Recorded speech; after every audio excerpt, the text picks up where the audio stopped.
Hello दोस्तों, मेरा नाम मुकेश भारती हुआ। मैं आपको डेली टॉपिक हब में फिर से स्वागत करता हूं। हम एक नए टॉपिक के साथ जुड़ चुके हैं आपके साथ। यूनाइटेड नेशन सिक्योरिटी काउंसिल हम लोग इसमें देखने वाले हैं कि इसमें टोटल कितने मेंबर होते हैं और ये मेंबर किस टाइप के हैं और किस तरह से वर्किंग करते हैं और किस तरह से यूएन को सपोर्ट करते हैं। सबसे एक बेसिक आइडिया आपको सबसे पहले बात यूएन के बारे में। दोस्तों, यूएन का इस्टेब्लिशमेंट 24 अक्टूबर 1945 को किया गया था।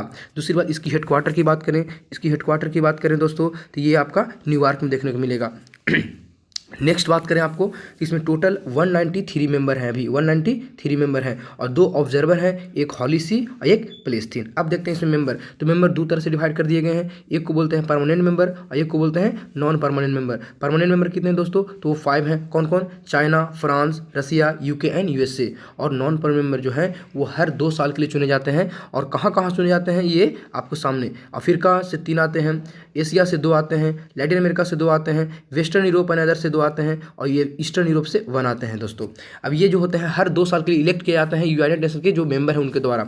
अब बात करते हैं क्या यूएन में कुछ रिफॉर्म की जरूरत है। तो हाँ दोस्तों, यूएन में रिफॉर्म की जरूरत है, क्योंकि जब परमानेंट मेंबर अभी देख रहे हैं 5, ये पूरे वर्ल्ड को रिप्रेजेंट नहीं करते हैं, हर कंटिनेंट से नहीं आते हैं। देखिए चाइना को आप देख रहे हैं, ये एशिया से आता है। यूएसए को देख रहे हैं आप, नॉर्दर्न अमेरिका से आता है। यूके को देख रहे हैं आप, कहाँ से आता है? फ्रांस से आता है। सॉरी, यूके आपका यूरोप से आता है और फ्रांस भी आपका यूरोप से आता है। एक छोटा सा कंटिनेंट जो यूरोप है वहाँ से 2 कंट्री आ चुके हैं। और रसिया जो है वो यूरेशियन कंट्री है। यूरेशियन उसे बोलते हैं जिसका कुछ पार्ट एशिया में हो और कुछ पार्ट यूरोप में हो। तो रसिया का बहुत सारा पार्ट एशिया में पड़ता है और कुछ जो पार्ट है वो यूरोप में पड़ता है। तो आप कह सकते हैं यहाँ पर कोई नहीं तो ऑस्ट्रेलिया कंटिनेंट से है, नहीं तो कोई अफ्रीका कंटिनेंट से है। तो आप कैसे कह सकते हैं कि अभी करंटली सिनेरियो में जो यूनाइटेड नेशन सिक्योरिटी काउंसिल है वो पूरे वर्ल्ड को रिप्रेजेंट करता है? ऐसा नहीं है, क्योंकि हर जगह से मेंबर नहीं है।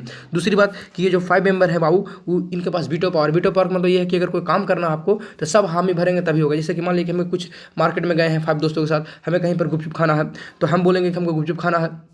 बाकी 5 फ्रेंड में से 4 फ्रेंड बोल रहे हैं कि गुपचुप खाएंगे और एक फ्रेंड बोल रहा है गुपचुप नहीं खाएगा, तो वो गुपचुप नहीं खाया जाएगा। इसको बोलते हैं वीटो पावर। इसका मतलब ये हुआ कि जितने भी लोग हैं उसमें से एक ने बोल दिया नहीं होगा, मतलब नहीं होगा। तो एक तरह से कह सकते हैं कि थोड़ा सा नेगेटिव पॉइंट है, क्योंकि मेजोरिटी पे काम होना चाहिए। अगर 5 हैं तो 5 में से अगर 3 बोलता कि हाँ यस हो गया तो काम होना चाहिए था, लेकिन एक बोल देगा तो नहीं होगा। दूसरी बात, ये सब अपने नीड के लिए, लालच के लिए काम करते हैं। जैसे कि चाइना की बात करें तो ये पाकिस्तान को सपोर्ट करता है, रसिया की बात करें तो इंडिया को सपोर्ट करता है, जो कि मेरे लिए अच्छा है।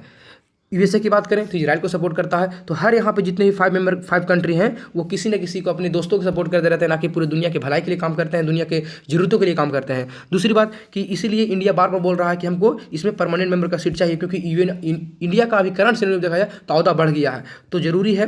दूसरी बात कि एक ग्रुप है जिसको बोलते हैं G4 में वो कंट्री आते हैं जो डिमांड करते हैं कि हमको परमानेंट सीट चाहिए। कहाँ? यूनाइटेड सिक्योरिटी काउंसिल में। वो कौन कौन है?